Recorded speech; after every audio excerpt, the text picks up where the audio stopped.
to gamito ng Ginoo ang ngalan sa Ginoo sa yaga-yaga ug sa mga pamalikas makatunog tagtae ang ngalan din sa Ginoo atong gamiton mo na siya.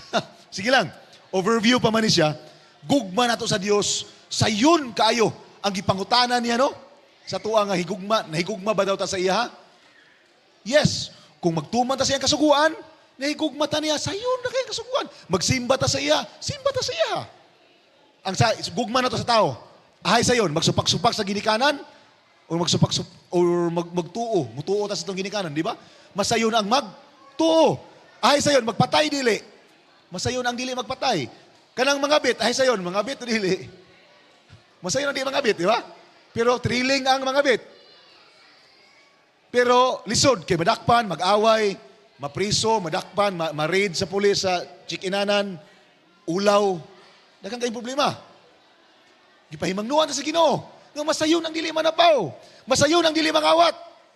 Lisod kay mangawat, oy. Madakpan ka, priso, sa ubang nasod putlan, pagkakamot.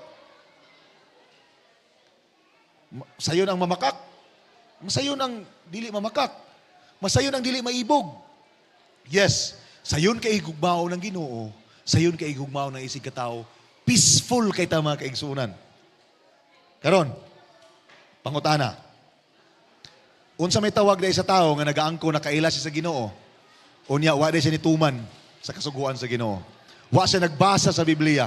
Wala siya nagtuman, wa siya naglakaw kauban sa Ginoo. Gisupak niya ang balang kasulatan. Ang Biblia gyapon natong patubagon mga kaigsuunan. 1 Juan 2:4 nagapahinumdom na to.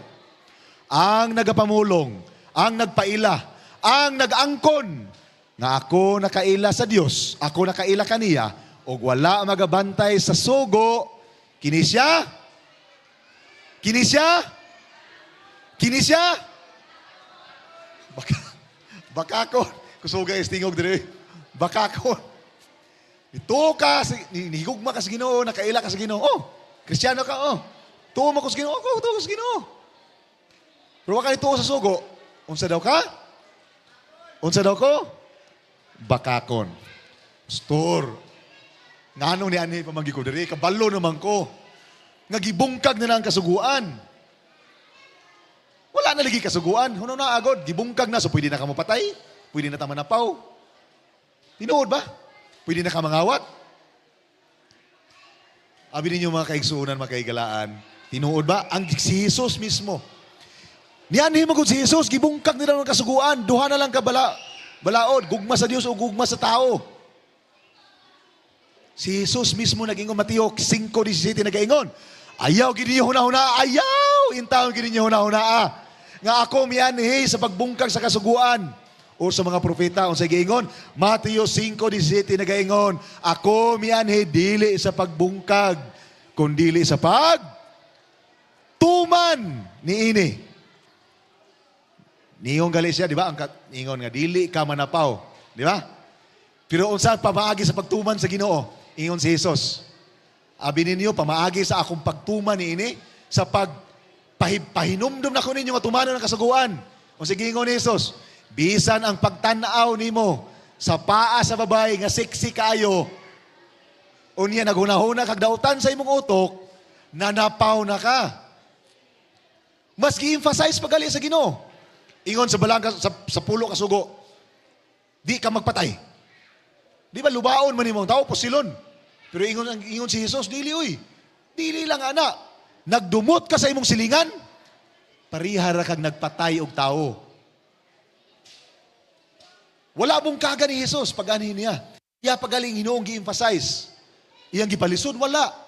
Gusto ra man gud sa Ginoo nga maglakaw takuyog niya.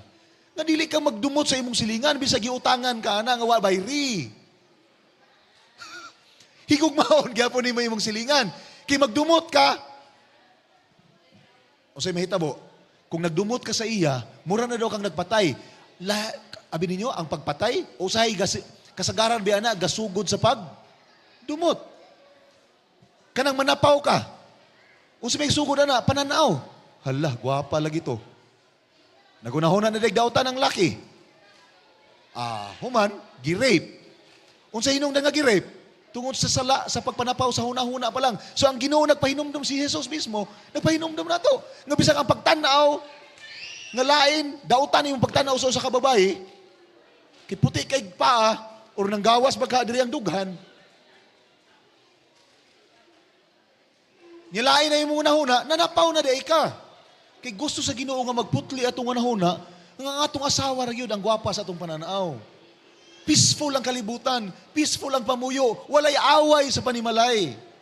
Kay gusto sa Ginoo nga makiglakaw, kuyog sa iya, palangga jud kay ka sa Ginoo mga kapaglaom. Palangga kay ka sa Ginoo. Gigugma ka sa Dios. Gusto niya nga magkinabuhi ka, nga hapsay, malinawon, malipayon kanunay. Ang kasuguan gihatag sa Dios. Alang ka nato.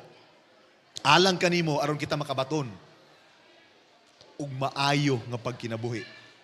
Yes, mao ra natong pagtuon karon nga kagabion. Kay gusto sa Ginoo nga mutubag ka ani nga pangutana, do you love me? Kinsay no saad nga higumaon ang Ginoo isa ang kamot. Isa lang ang kamot, please. Musaad nga muhigugma sa Ginoo. Amen. Salamat jud kayo. Salamat kay sa inyo nga inyong gisaad nga higugmaon ang Ginoo. Grabe ka maayo biya ang Ginoo makaigsunan sa ato ang mga sa atong pagkinabuhi matag adlaw, di ba?